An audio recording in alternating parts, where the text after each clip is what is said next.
ఉత్తరప్రదేశ్లో గంగా నది ప్రక్షాళన చేసినాం, వారణాసిని ప్రక్షాళన చేసినామని కొన్ని రాజకీయ పార్టీలు ప్రజాప్రతినిధులు అంటున్నారు. మేము ఎప్పుడు వాటిని వ్యతిరేకించలే. గుజరాత్లో సబర్మతి రివర్ ఫ్రంట్కి mayor from Congress, chief minister from BJP Narendra Modi, Congress mayor, Gujarat ముఖ్యమంత్రి నరేంద్ర మోడీ గారు ఇద్దరు కూర్చొని సబర్మతి రివర్ ఫ్రంట్ను పనులు చేయడానికి పునాది రాయేసి కలిసి పనిచేసింది అధ్యక్ష. సిద్ధాంతపరంగా కాంగ్రెస్కు బీజేపీకి పొంతన లేదు.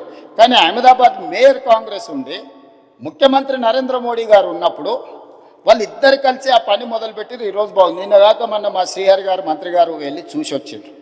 చామల కిరణ్ రెడ్డి ఎంపీ గారు నల్గొండ నుంచి బీర్ల ఐలయ్య గారు వీళ్ళందరూ పోయి చూసి వచ్చారు. అంతకంటే ముందు సిటీలో ఉండే మేయర్తో పాటు కార్పొరేటర్స్ని అందరినీ నేను అక్కడికి పంపించిన, కొంతమంది మిత్రులను విదేశాలకు పంపించిన ఎమ్మెల్యేలను, మీకు సౌత్ కొరియా పోయి చూసిరా పోండి అండి.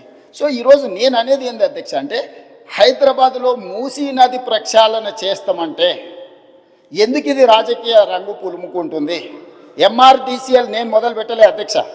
నిన్నగాక మొన్న సిరిసిల్ల ఎమ్మెల్యే గారు చెప్పారు, మూసీ రివర్ డెవలప్మెంట్ కార్పొరేషన్ లిమిటెడ్ని మేమే ప్రారంభించినాము అన్నారు. అవును, మీరే ప్రారంభించారు, ప్రణాళికలు మీరే చేసారు, మీరు అర్థాంతరంగా వదిలేసారు. మేము ఇప్పుడు దాన్ని కొనసాగిస్తామంటున్నాం. మీరు మొదలుపెట్టినప్పుడు 10,000 కుటుంబాలను మేము బుల్డోజ్ చేసి కొట్టేస్తామని మీరు మాట్లాడింది సభలో ఉంది. ఆనాటి మాజీ ముఖ్యమంత్రి గారు ఈ రోజు ఉన్న 2016లో వాళ్ళే బఫర్, మూసీ నది పక్కన 50 మీటర్ల బఫర్ జోన్ కూడా వాళ్ళే నిర్ణయించారు. ఆ రోజు మేము నిర్ణయించలే. ఈ రోజు మేము అమలు చేస్తామంటే మీకున్న అభ్యంతరం ఏంది?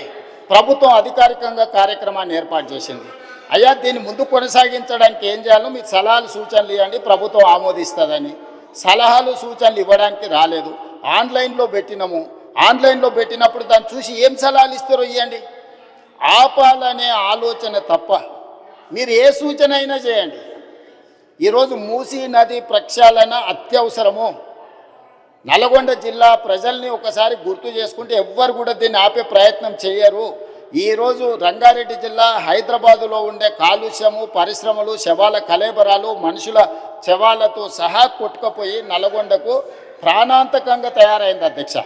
నేను నవంబర్ 8, 2025 నాడు 2024 నాడు అక్కడికి వెళ్ళి 2024 నవంబర్ 8 రోజు నేను పోయి పాదయాత్ర చేస్తే ఆ ప్రాంతంలో మహిళలు వచ్చి చాలా ఆవేదన భరితమైన అంశాలు నా దృష్టికి తీసుకొచ్చారు. కొత్తగా పెళ్ళి అయితే పిల్లలు ఎవరు ఆ ప్రాంతంలో ఉండడం లేదు, అక్కడ పండించిన పంటలు తిన్నా, అక్కడ బోర్లలో నీళ్లు తాగినా పుట్టబోయే పిల్లల మీద విపరీతమైన ప్రభావం చూపిస్తుందని చెప్పి మహిళలు వచ్చి చెప్పినప్పుడు నేను ఆలోచన చేసిన అధ్యక్ష, వీళ్ళకు విముక్తి కలిగించాలి కదా, మనకు అవకాశం వచ్చినప్పుడు ఒక మంచి పని చేయాలి కదా, ఆ మంచి పని చేయడానికి మనం ప్రయత్నం చేయాలి కదా అని ప్రణాళికలు రచించినాం అధ్యక్ష. ఆ ప్రణాళికలలో మీరు అందరు చదువుకున్నోలే కదా, ఆడ డాక్టర్లు ఉన్నారు, మేధావులు ఉన్నారు, చాలా సంవత్సరాలు ప్రజల కోసం పనిచేసిన అని చెప్పుకునే వాళ్ళు ఉన్నారు. మీరు చదవండి, డాక్యుమెంట్లో మీరు సజెషన్ ఇవ్వండి. ఆపాలనేది కాకుండా ముందుకు వెళ్ళడానికి అవసరమైన మీ సలహాలు ఇవ్వండి. మీరు సలహాలు ఇస్తే మాకు అభ్యంతరం లేదు, ఆ సలహాలను మా ప్రభుత్వం స్వీకరిస్తుంది. అంతే తప్ప మేము చెయ్యలేము, మేము ఆపేస్తామనే విధానము ఎవరికి మంచిది కాదు. దయచేసి చైర్మన్ సార్, మీ ద్వారా ప్రధాన ప్రతిపక్షానికి నా సూచన ఒక్కటే, మీరు ఏం సలహాలు ఇస్తారో ఇవ్వండి, నిరభ్యంతరంగా మేము వాటిని స్వీకరిస్తాం. ప్రజలకు ఉపయోగపడేది ఉంటే 100% వాటిని అమలు చేస్తాం.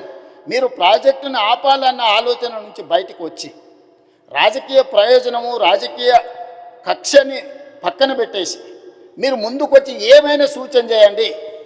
ఈ ప్రభుత్వం ఓపెన్ మైండ్తో ఉంది.